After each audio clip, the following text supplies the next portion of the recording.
like to get started, so thanks everybody for coming. I really appreciate it. And I'm really happy to introduce our seminar speaker today, Mike Strand from the University of Georgia. I've known Mike for quite a long time. I first met Mike as a graduate student, and it's interesting because our scientific lives have kind of crossed paths several times. So I did a PhD on Hymenopterous endoparasitoids, and Mike has a long and distinguished career in that area. That's how I met him first.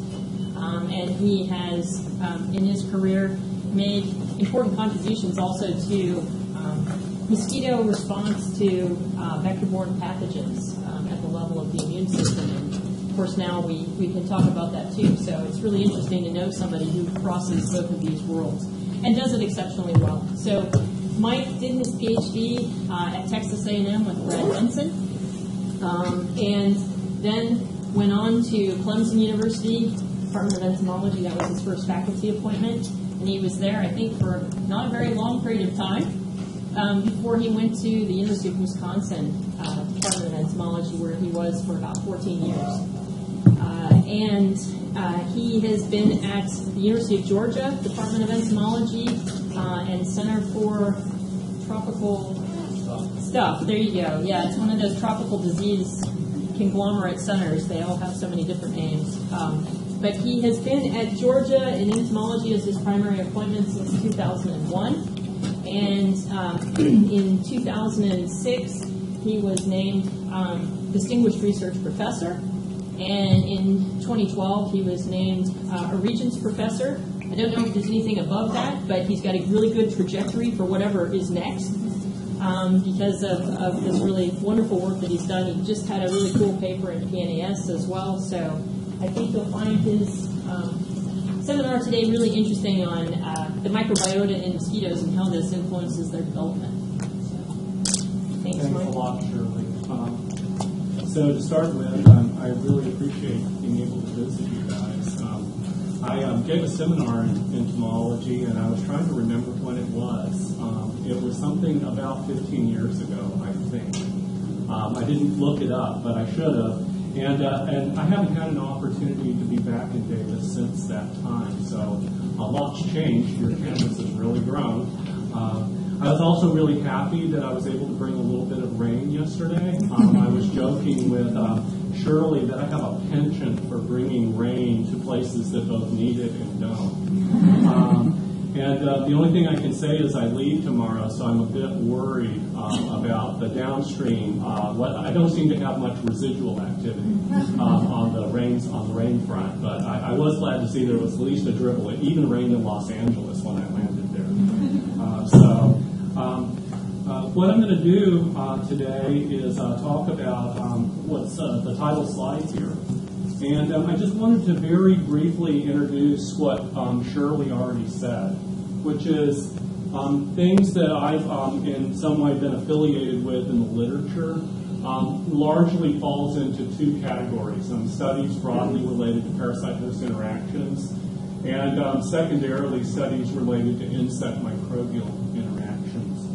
And if I'm typecast in any way, it would probably be most definitely in the arena of working with natural enemies and parasitoids in particular. And that's what I've spent the majority of my adult life being involved with in one way or another. And especially as it relates to, for example, certain sorts of viral mutualists that are really important in parasitism by a number of ichneumanoids, especially microgastrine graconids. At the same time, what I decided to do today is to talk about the namesake of the title slide, which is to talk about some work that we started a little over 2 years ago on mosquitoes. And this is really the truth. I've never given this talk I'm about to give today. So you guys are kind of, for better or worse, a test audience. What will come from that is, I hope, from what you hear, if you have feedback on things we've done as well as directions we maybe should go, I'd really welcome hearing it, because this is a relatively nascent direction for us pretty recently. So I think everybody in the room here knows that the primary interest in mosquitoes derives from their roles as vectors of pathogens that cause disease in humans and other vertebrates. I think that everybody in here also completely recognizes that the reason for this is because all vector species of mosquitoes require a blood meal to be able to reproduce, that is, females do, in order to be able to produce a clutch of eggs. And formally in the mosquito literature, mosquitoes with this kind of biology are referred to as being anatogenous.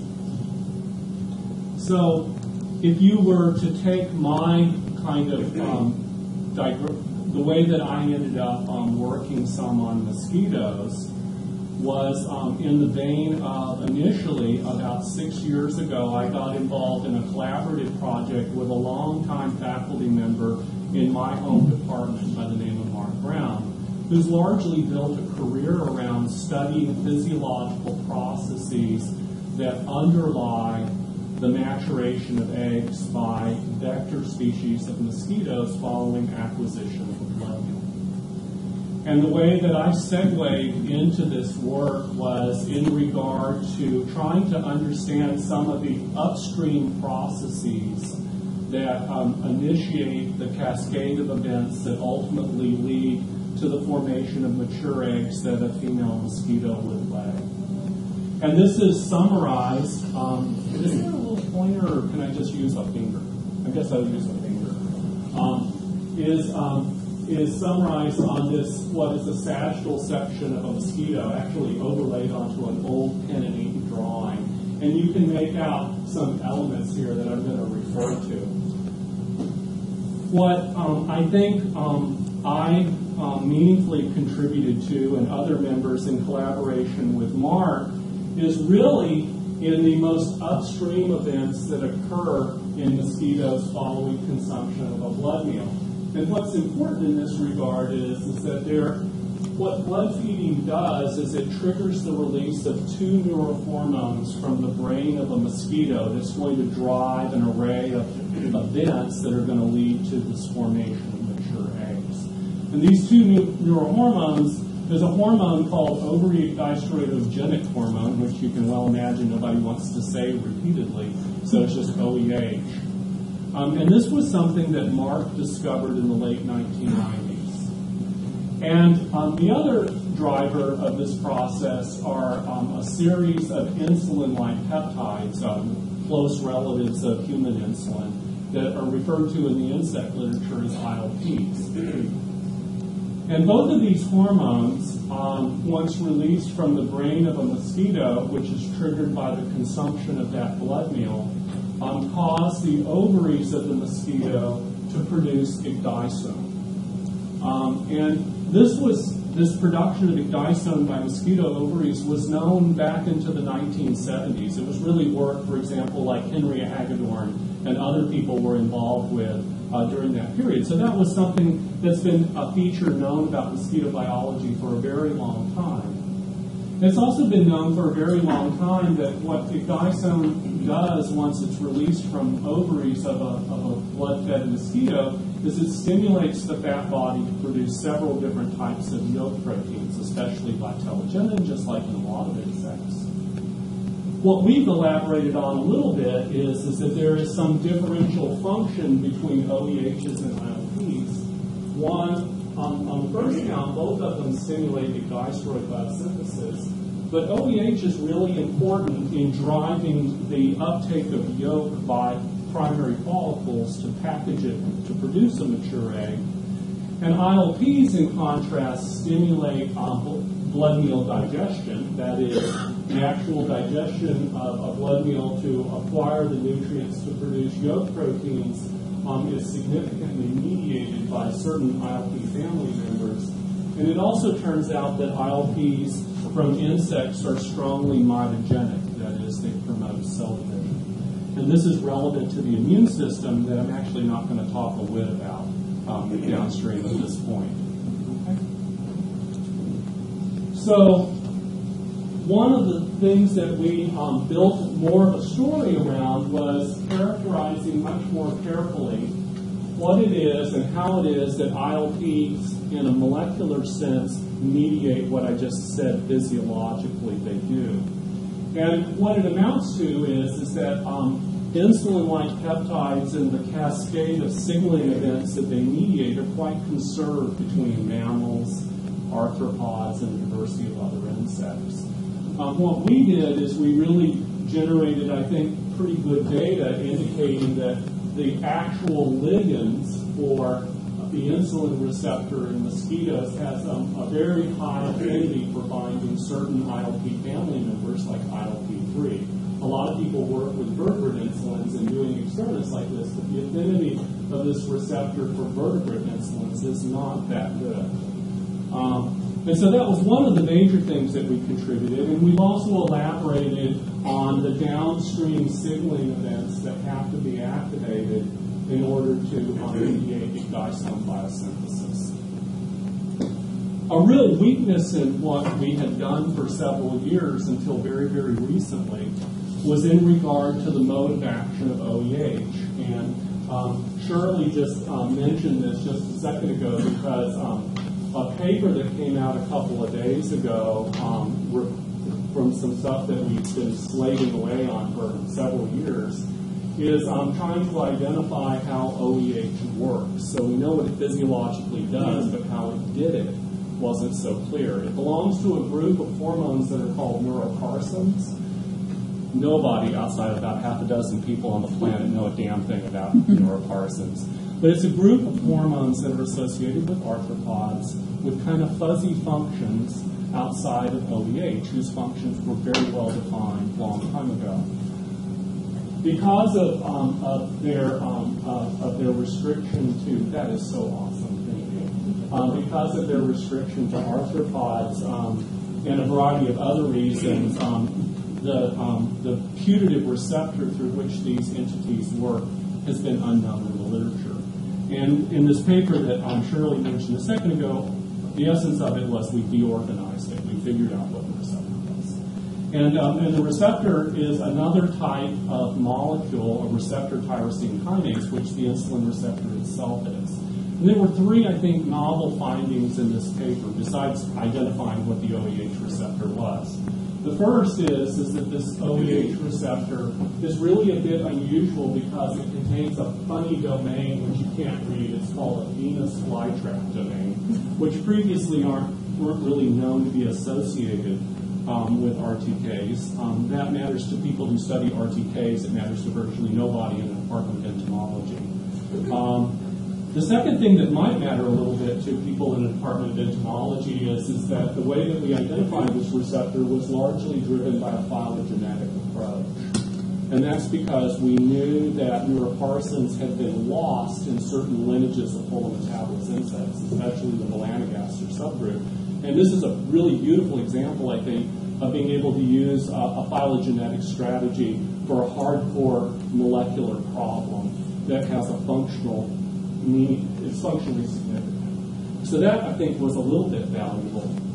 And then finally, this paper, I think, does a pretty good job of showing that OEHs and ILPs definitely work through different receptors, even if they have downstream partially redundant functions. So we could knock out these genes reciprocally and show very clearly that one had an affinity for one hormone, the other had an affinity for the other hormone.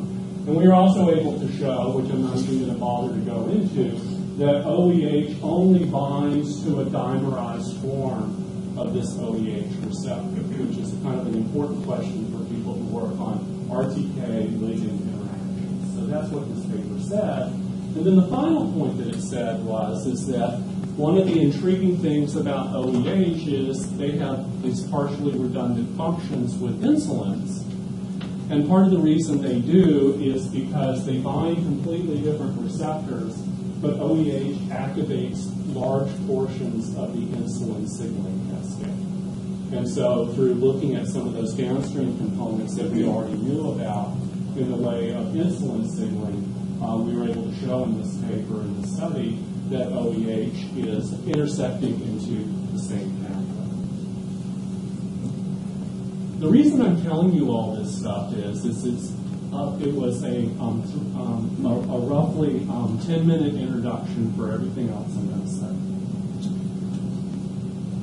A couple years ago, I spoke to Mark about a potential project direction because we've known for a very long time that nutrients acquired during larval development in mosquitoes are also important to reproduction. It's not just acquisition of nutrients associated with blood meal.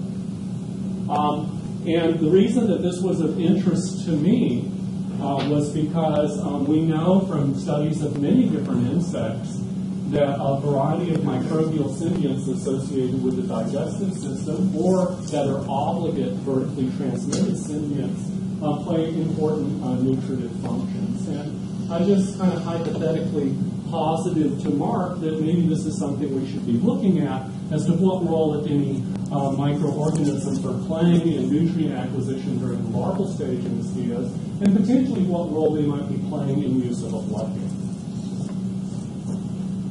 So, if I were to introduce the mosquito microbiome literature in terms of what people have emphasized and what they've studied, there are really two things. The first one would be that people have looked in the field and tried to get an idea about the community diversity that exists in adult mosquitoes. And this is emphasizing the different types of bacteria that are present in the GI tract. And the overall message is similar to a lot of holometabolous insects, is that mosquitoes have a relatively low diversity in terms of taxa of bacteria. In comparison to us, it's trivially small. And that there's a lot of variation when you sample individuals from the field, either within a common geographic location or between geographic locations. So it's quite stochastic, or at least it appears stochastic. The second thing is that most people studying these kinds of questions more functionally have been focused primarily on what role, if any, gut microbiota play in vector competency. And I bring this up because you had a seminar speaker here earlier this year, George Demopoulos, that I would have been pretty surprised if he didn't talk about that, at least a little bit, because he's contributed quite significantly to that literature. So what we wanted to do was really quite different, and it was to ask the question of how do mosquitoes acquire this gut microbial community, especially in light of how variable it is from these adult samples, and where we have a paucity of information about community acquisition during the larval stage, which is when you would expect a lot of these microbes would have been picking up. And then what role, if any, are these things playing in growth and reproduction, which is, as I said before, something that we've been studying for a while in regard to blood meal use and production of eggs. So that was the beginning.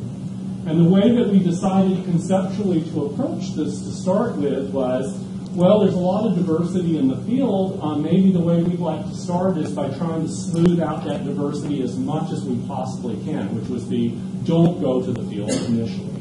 We're going to try to rear things absolutely uniformly in the laboratory, and we're going to select particular species that we rear in the laboratory that are phylogenetically pretty far apart from one another, and this is just a sub-list of the ones that we looked at, where we can get a little bit of an insight about phylogenetic diversity overlaid onto a completely uniform environmental set of circumstances, which is the lab.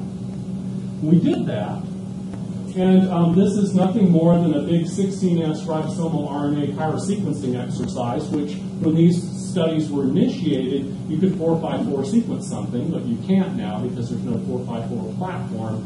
But it was a kind of a platform of choice for community ecology and in the microbiology community, and that's exactly what we did. I completely appreciate in this room, although I haven't been in this room and could not quite fully appreciate it, how you can't see this. But what you can see is you can see these bar graphs and you can see colors. And you can look and see qualitatively at least some common denominators here. So I'm going to walk you through really what the key findings were from this little pyrosequencing exercise. The first thing that I've written here is I say larvae acquire their bacterial community from the aquatic environment. And the way that you can very readily see this is we have several species of mosquitoes here, and then we have different conditions. We you have what's in the water that the larvae grew in, what's in the larval gut itself, what's in the adults, and what, if anything, might be present on eggs that could be potentially inoculate a new water site in terms of potentially transmitting bacteria to the next generation. So what I've written here is that if you compare these qualitatively, the colors in these bars to the colors in these bars, which are really higher order taxa, OTUs of bacteria, the bar size, that is the number of reads that are present in these, are clearly different. But the colors that are there are the same. Okay? And so what the implication of this is, and you read the paper that this work was published in, it pretty compellingly says virtually everything you can detect in a larva came from, like, the water the larva were feeding in. Okay? So that's not exactly real rocket science there, but we needed to look.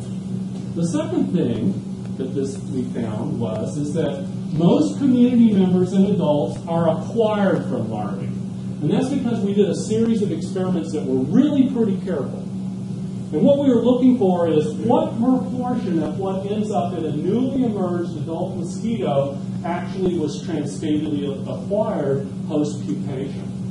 And it doesn't mean that adult mosquitoes don't acquire bacteria from their environment. They can. But overwhelmingly, almost everything that's there came from the larval stage and was already present in the gut.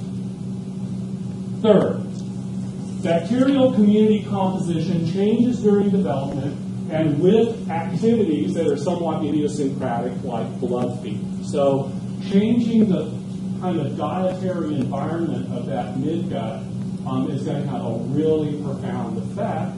And we also, and I haven't written it here, saw that a handful of bacterial taxa do end up on eggs, but it's actually a relatively trivial contribution to what is going to show up in the next generation. So the overall message is mosquitoes acquire their community essentially as larvae by feeding in the water column. So how do those laboratory data look if you really do go out into the field? And this is a really large data set that I'm only going to share a couple of little points about. And what I'm going to put up here is what's called a principal components analysis, a PCA analysis, that is looking at several different sites that include the species that we were studying in the laboratory, with one small exception, at study sites that we have in Athens and Jacksonville, Florida. And we've studied, these are mostly container breeders, and so we have our laboratory data set. And then we have some really cool stuff like what was in the basil planter, the bird bath, the pink planter, the recycling bin. We had identified a series of highly romantic study sites. The recycling bin is definitely one that all the students wanted to participate with.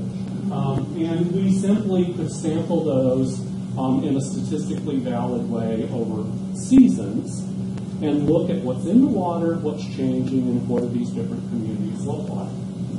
We also did this by Illumina sequencing, which is very commonly used, but not so commonly used in terms of microbial diversity studies, although everybody's having to adapt this simply because of loss of pyrosequencing platform. Again, you can see that the colors are really different between the sites.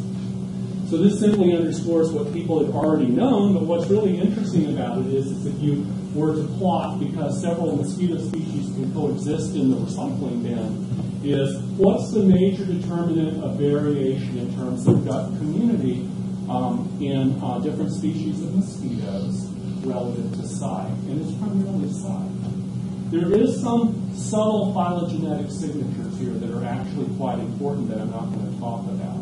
But the overall message is the majority of the variation that exists is site variation. So that overall is saying that what we already knew, which is diversity is quite high, yet it also is saying some important things about process of acquisition and process of transmission within a generation. Okay? The last thing that an audience like this would not fully appreciate, because the names wouldn't be things that you're necessarily fully familiar with, at least for the majority of the people here, would be what are these different types of bacteria. And like a lot of holometabolous insects, this community is essentially completely aerobic in nature. Okay? Unlike us, where we have tons of anaerobes, particularly as we get older, insects don't, because they're normal. They don't live very long. Okay? What's important about that is that most of these community members as aerobes are also quite cultured. And we have put into culture lots of them. And have them all frozen away. Okay. So all of this was to lay a foundational kind of grounding in an ecological sense for what we really cared about, which was what role, if any, are these playing functionally in mosquito biology? And the way that we approach this is that we needed to do, in our opinion, three major things. One, we needed to develop protocols for producing what we call axenic mosquitoes. And all that is we want to produce mosquitoes that are sterile. They have no microbial community whatsoever. And the reason for this is because I'm quite down on people using antibiotics to clear bacteria from the GI tract. There's a lot of resistance in the field, and it, in our hands, never fully clears the animal. Okay? So it's a big deal. Secondly, we need to confirm that our cultures that we were going to be doing these experiments with didn't have any vertically transmitted agents like Wolbachia, or we knew they were there. And we know that our cultures in the laboratory for everything except Aedes albopictus is Wolbachia negative, and there are no other bacterial symbionts present. So they truly are sterile. And then thirdly, we wanted to rear these axenic larvae on our standard rearing diets, and the metrics of performance would be how well do you do, or how poorly do you do, or how many eggs do you lay relative to wild type controls. Okay? So we accomplished all of these things. We can generate those axenic mosquitoes, and we did these screens to establish this foundation to do a really knucklehead experiment, which was, if you're axenic, what happens? And this is where everything seriously went off the rails. Because the reason we were doing this is we want to know what effect does it have on reproduction. All my gibberish about OEH and ILPs and blood feeding and all this. And what happened was, if you're axenic, no larva molted to the second instar. They all died. And by contrast, if you were just to replace the wild-type community, you would restore normalcy relative to the non-sterile situation. Okay, this was all work done with Aedes aegypti, which is what we most care about because most of our reproductive work focuses on Aedes aegypti as our model. So we took every other mosquito that we rear in the laboratory, and we did exactly the same experiment. And the same outcome manifested itself recurrently, including for albopictus that we know is Wolbachia positive. So every single species we looked at, anophelines and pulicines and several different ones, recurringly exactly the same message. Is this a laboratory artifact? Have we, because Lord knows some of the mosquitoes we have in the laboratory predate Mark, and Mark's not a spring chicken anymore. They go back to his advisor, Arden Legg. Some of these cultures are 40, 50 years old in the laboratory. So it's like, I don't know if you noticed, but in that PCA analysis, our laboratory community we already know is wildly different than they are generally in the field in terms of who's dominant in there. And I just kind of bypassed it because I'm going to show you in a second it doesn't matter a whit. But we certainly could make the argument that we have some kind of laboratory artifact here. So what we did is we took F1 progeny from the field from the preceding data of the recycling bin and the pink planter and all this other kind of stuff. We generated axenic progeny. We went through the whole exercise again. And we did it for albopictus, for aegypti, and for Culex quinquefasciatus, and we generated exactly the same data. And then this graph is really important because under the conditions that we're doing these experiments, we're also making the argument that in these rescue phenotypes, developmental time is exactly the same. Because there are some people who claim to be able to rear mosquitoes sterilely, but what they're not telling you is the efficiency is quite terrible and they're very, very slow. I'm telling you that under the conditions that we're doing things, they're dead. Okay? Which is extra careful. So if this is all correct, you'd want to know what is it you could do and what members of that community would restore normalcy. All of them, some of them, somewhere in between. Well, we can produce azenic larvae, which means presumptively we ought to be able to produce what we call gnotobiotic larvae, which would be, remember I told you, we have a lot of these things in culture. So we can just pick them up, introduce them into an experiment, and create an animal which has been colonized by one species, or 2, or 5, or 10, or whatever. As a starting point, we took all of the dominant community members in, for example, Aedes aegypti. These were the most dominant community members. I can't imagine you would remember that from the bar graph a second ago, but trust me, they were. And if you simply colonize animals individually with these different bacterial taxa and ask whether you can generate normalcy, that is, restore successful growth and mutation, the answer is that in terms of duration of larval development and survival to adulthood, most of the ones we tested rescued them. Okay? I hope that kind of sinks in as to that wouldn't necessarily be immediately what you might think would happen. Essentially, all community members, with exception of a microbacterium species, rescued. And since that was true, we went ahead and we said, well, what about something that isn't even a member of the community, the most knuckleheady of things of all, something like E. coli? Can you rescue mosquitoes by just inoculating them with E. coli? The answer is yes.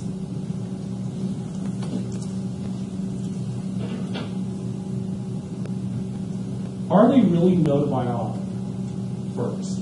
Are they really there? And the way that we did this is that for these particular taxa, we generated taxon-specific markers. We put them in there, and we simply screen for the presence of this entity versus a 16-inch universal primer. And are they present in larvae, and are they present in adults? That is, are they truly gnotobiotic, and are they truly transstadially transmitted?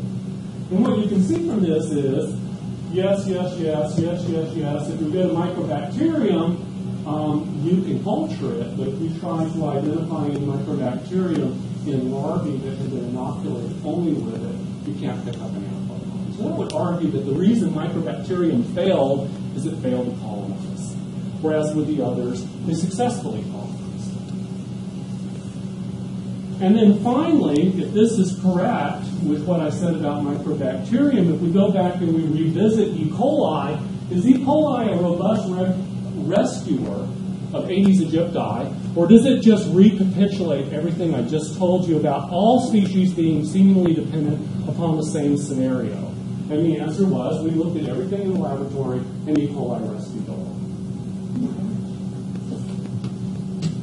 Take-home messages then. This is what I've told you up to this point. Mosquito larvae contain variable but relatively simple gut communities. All species examined to date fail to develop if they're azenic. Several gut community members and non-native E. coli colonize Aegypti and other species to produce gnotobiotic mosquitoes, and developmental rescue correlates with successful colonization of the larval gut and persistence. So that sort of encapsulates what I just said. And obviously begs the question, what are gut bacteria doing for mosquitoes? Two things that came to mind for us. One, do azenic mosquito larvae exhibit specific alterations relative to normal or gnotobiotic larvae? Well, we have one powerful one. They died. But we'd like to maybe refine that to something a little more than dead. And then secondly, do bacteria perform particular functions or produce specific products required for growth? And that's relevant because the other thing that you have to be able to reconcile with what I just shared with you is multiple species rescue. So there's nothing super secret like the secret formula that Aeromonas can produce because, well, E. coli apparently produced it as well. So how did we go forward with this? Well, the first thing that we decided to do is what does any knucklehead molecular biologist do when confronted with refining the statement dead and not dead? Well, you generate a transcriptome, of course, right? So, sometimes we over-generate transcriptome. But it's just a logical place to start because you're simply trying to compile data to look for patterns. It's not hypothesis-driven, it's purely exploratory. And so what we did is we generated azenic larvae. We generated 2 samples, early, late, near dead, not quite dead, first instars. And simply looked at what we get. Big transcriptome data set generated by Illumina, tons of data, untold millions of reads. They're pretty easy to annotate because we'll be by genomes annotated. So you can map them back to the genome. And so what do you have? Well, you get a whole bunch of data points. Some things are upregulated in azenic larvae. Some things are downregulated in azenic larvae. Totally uninformative. Lots of stuff that's happening. That's not really why we did it. What we want to do is we want to look at a handful of things that we're making an educated guess about should be important in the phenotypes that we're trying to chase. And so there were 3 things that we chose to look at in a much more careful way. First one would be, how is it that being azenic would impact the immune system of mosquitoes? Because we know that a lot of immune genes are inducible, and they're recognizing pattern features associated with bacteria. It's like the stasis of our immune system with a gut full of cooties versus a gut, maybe not in us, but in a mouse that's not. Okay? And when we looked at this, these are really just patterns of expression of recognition genes, peptidoglycan recognition factors that are super important for recognizing bacteria. How are these genes really responding to being in an azenic environment versus not? And then what we have here, I just representatively put the toll pathway and the IMD pathway, which are dominant regulators of defense responses to bacteria. Again, I'm sorry, because of the configuration of this room, what matters here is this looks like, wow, something must be happening, big red bars, big blue bars. But what really matters is look at the axis. Because the axis is showing you log-fold changes between treatments. It goes from 0 to 2.5 on this axis, and it goes from 0 to 1.5 on that axis. And what that's telling me and telling us that we're doing this work is there are a few changes, but nothing just blows your socks off. Okay? Next thing we really cared about was insulin and TOR signaling. Why? Because the insulin pathway and the target rapamycin pathway are linchpins of regulating growth of insects. Super important, must have, and an abundance of data supporting it. So you would imagine if you can't molt and you're not growing, you might see some pretty whiz-bang differences in association with TOR and IMD pathway element signaling components. And again, what we plotted on this axis is there's 0 to 1.5, and here from 0 to -2. Yes, there's unquestionably some changes, some of which might be a little bit important, but nothing just blows your way about this. And I can elaborate on some of the reasons for this, and some of you probably intuitively already know, because a lot of these things are signaling factors that aren't going to already be blowing away different.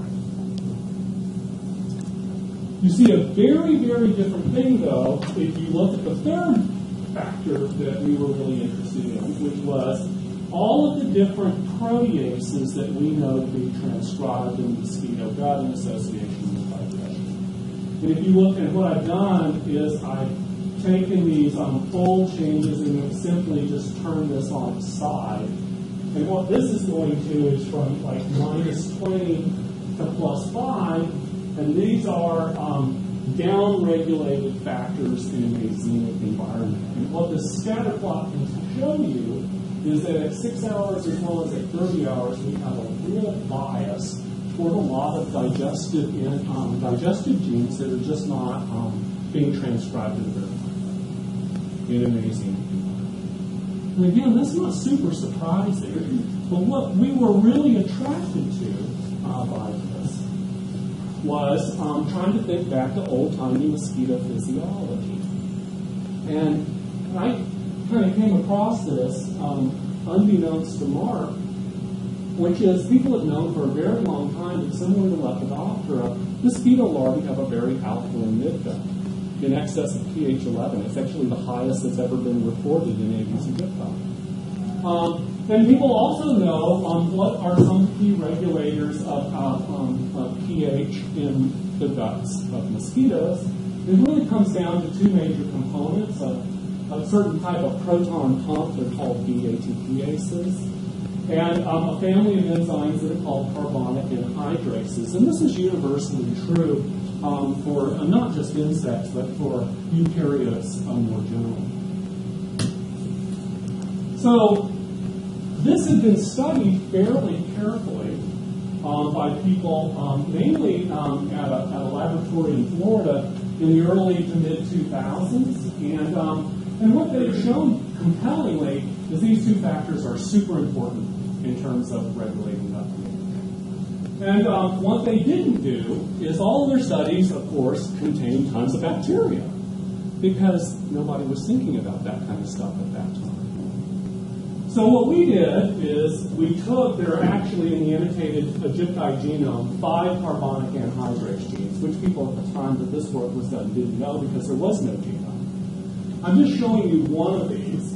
And what this is showing you is a xenic gnotobiotic conventional. And what you can see pretty clearly in terms of this amplicon is that those carbonic anhydrases are really poorly expressed. Clearly, this is qualitative, but we've done it quantitatively as well. It's just to show you a picture to say that carbonic anhydrases, like many of the other gut proteases, simply aren't being transcribed in an axenic background. What I thought was so cool when we did this was what the people in Florida had reported previously is not only is the gut being alkalized, but the environment's being alkalized.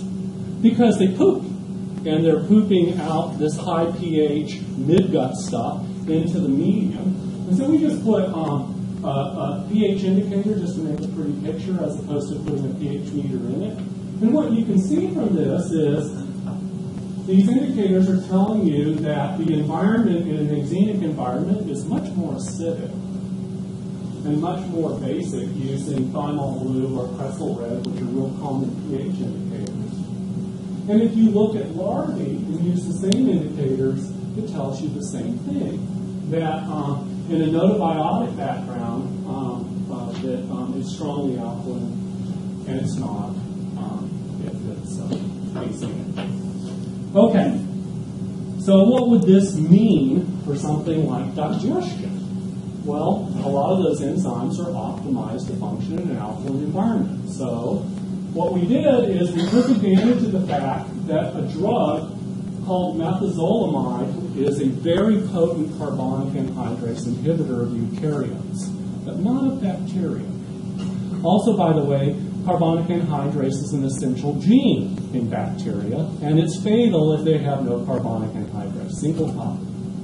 So we used methazolamide to kill carbonic anhydrase activity in larvae, but we're not going to hurt, especially E. coli, whose carbonic anhydrase is insensitive to methazolamide. And it's insensitive because it can't get into E. coli. If you purify the enzyme, it's very sensitive, but it can't get into this gram-negative bacteria. And what this will show you very clearly is that if we use E. coli in this experiment, this E. coli can restore normalcy. I already told you that. But it's also completely changing the pH environment.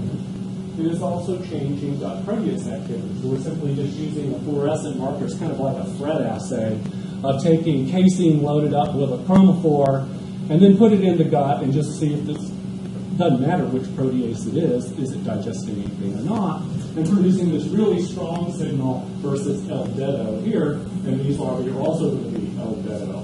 Okay, so one of the messages then would be that gut pH is playing a role in the processes that I'm talking about, and also would be somewhat kind of cathartic in the sense of several different bacteria are potential rescuers. Okay, so we're working on something that has to do with physiochemical environment playing a potential role in explaining these data. Are bacteria also contributing to digestion or otherwise conditioning the diet mosquitoes consume? Because the experiment I shared with you was kind of grist for the mill for this kind of pH argument. Well, the bacteria do lots of other stuff in there, and they certainly could contribute to digestion of the diet that the larvae are feeding on, all kinds of things. So these are the kinds of experiments I honestly love. Molecular biology aside, it's the kind of thing I can really relate to. We can create azenic conditions, we can feed them dead bacteria, we can feed them bacteria that have conditioned the food, where we just take mosquito food and we put it in with bacteria, and we're just making yogurt. We're going to take the yogurt, we're going to feed it to azenic bacteria, mosquitoes. What happens? We're going to put viable bacteria in there, and we're going to have a positive control. And what you can see is azenic conditions, eat-kill bacteria, bacteria-conditioned food, fail them. Only viable bacteria will support growth. That certainly could be for pH reasons. But the other thing that we did, which I thought was kind of cool when we saw the result, was we looked at things like, oh, well, maybe there are behavioral differences in larvae who are feeding on dead bacteria or food. They need living bacteria to feed more better. No, they all eat about the same.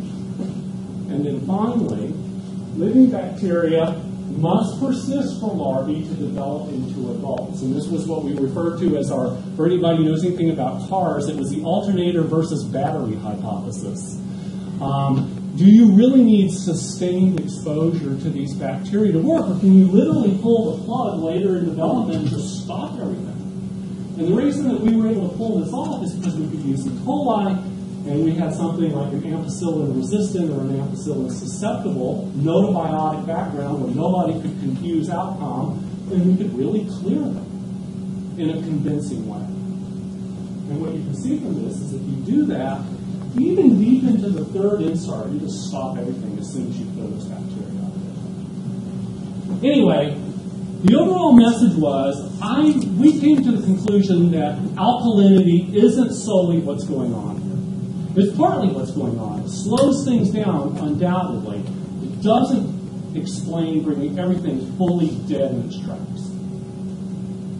So what we did is we said, well, it's time to pull out the genetic machinery. And so we took our E. coli K12 standard and we screened a knockout library for every non-essential gene in the E. coli genome. And the way that we pulled this off was because we generated, I think, a very careful feeding assay to establish starting inocula, exactly the same number of bacterial cells are going in. Because we're looking for loss of function phenotypes and these kinds of things. And if you're not careful about this, it's going to seriously mess up. And then the second thing we did is we took roughly 4,000 mutants and we walked through all of these by setting up a big 96, screening assay because we could do everything on first instance. This is what falls out. A small set of mutants are what we call rescue-defective. So we actually generated 4 phenotypes. The first phenotype was no phenotype. Roughly 3,700 of the mutants we screened had no phenotypic effect whatsoever. Larvae mold is really fine. We had what were called growth-defective mutants, about 132 E. coli. If you grow them on mosquito food instead of LV, they don't grow very well, and we don't know much about those. We have 132 coincidentally what we call colonization defective mutants, and those would be mutants that would be like microbacteria. We know that they simply grow in culture; they just won't sustain themselves in the gut of the mosquito. And we have 38 what we call rescue-defective mutants, and these would be the same number of bacteria established themselves in the gut of the larva, but larvae don't molt. Okay? And we knew from this, if you look at these, that the reason for this was not because they weren't viable, because you could pull these out and plate them and they were just fine. A very important experiment that you need to do when faced with something like this is, can we complement that loss of function mutant? So what we took is we did complementation assays where we had the gene that was important for the defect, put it on a plasmid, put it in E. coli, put it in the larva. Can you rescue them? And in every single case we could. I'm only showing 4 here, but they were virtually all complementation rescue, which makes you believe that the loss of function single gene deletion that you generated was for the reason that you thought. Okay, so that's significant. You can well imagine, because what I'm telling you right now isn't in the literature. I'm not going to tell you everything we know right now about some of these mutations, because we're really interested in them.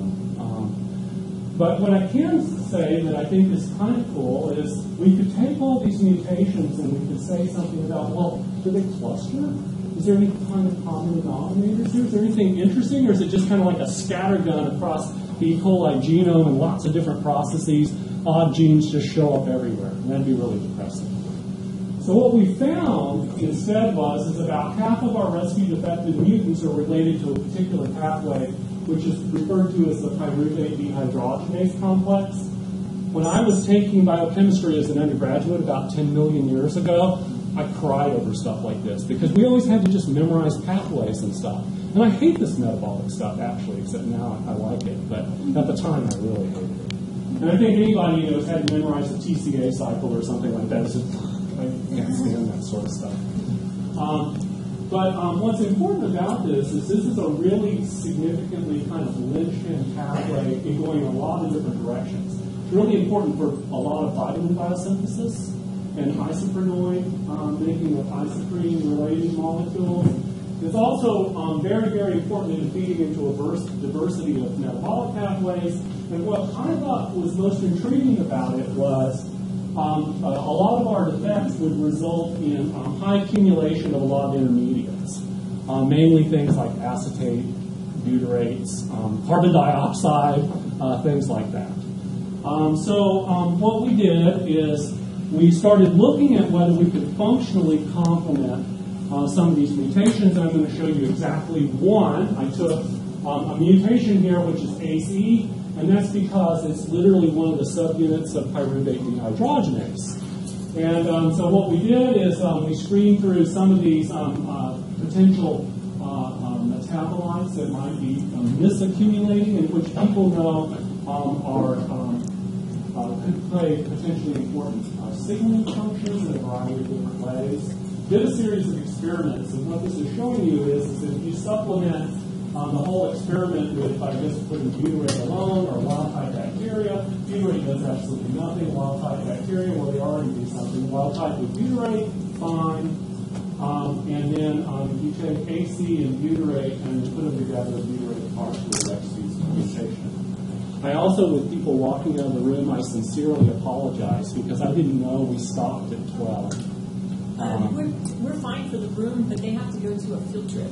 Yeah, so I'm sorry. I would have cut it 5 minutes short if I'd known. So I was thinking we had until about 5 after. So anyway, I'm almost done.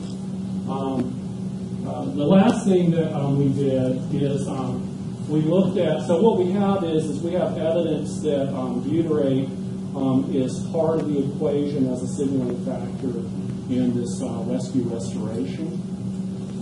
And we decided to do one other kind of low-hanging fruit experiment, which would be if the TOR pathway and the insulin pathway are so vitally important to regulation of growth, is it also important to, for example, what I just showed you? Do you really need this downstream stuff to be basically functional and intact in order to have these effects? And the way we approach this is rather than using something like RNAi, which just doesn't have sufficient penetrance to do an experiment like this, is we use some really strong inhibitors of the insulin receptor. It's a molecule called OSI 906, which works like a charm and completely kills the mosquito insulin receptor. Rapamycin, which people have used countless times, and you can buy it in any drugstore as a dietary supplement. I wouldn't use it if I were you. And Chlorin-2, which is a slightly more potent antagonist of torsigline than rapamycin.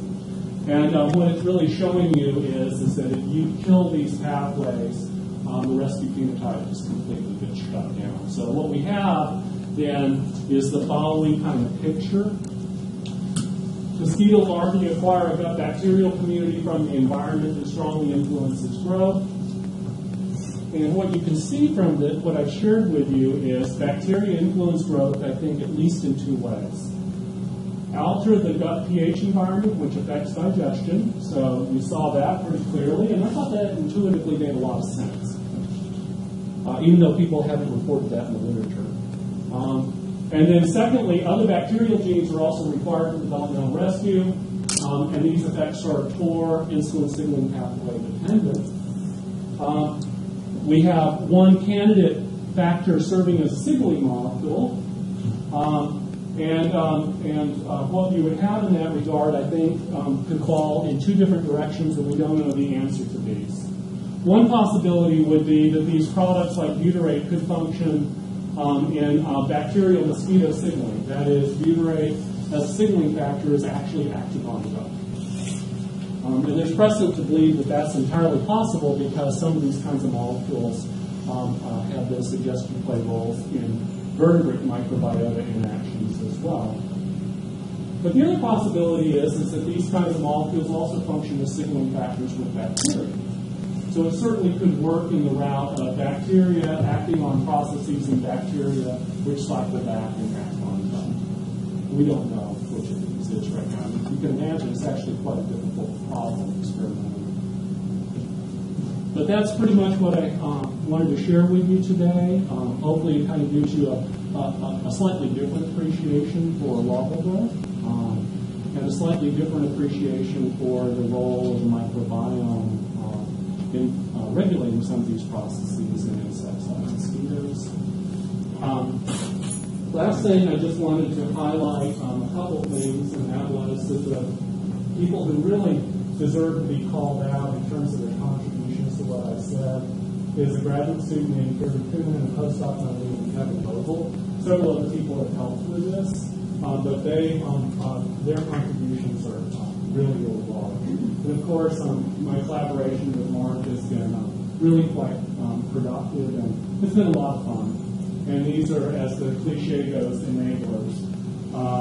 With Kevin currently funded off of his own postdoctoral grant, and Carrie was a recipient of an NSF graduate fellowship. So that's it. If you have any questions, I thought we still had 5 minutes.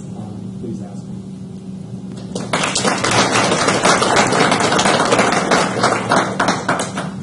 Yeah. We might have time for a question or two.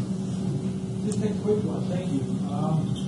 Have you thought of exposing the larvae to all the different bacteria at the same time and see which one makes it? Because they would also be competing for.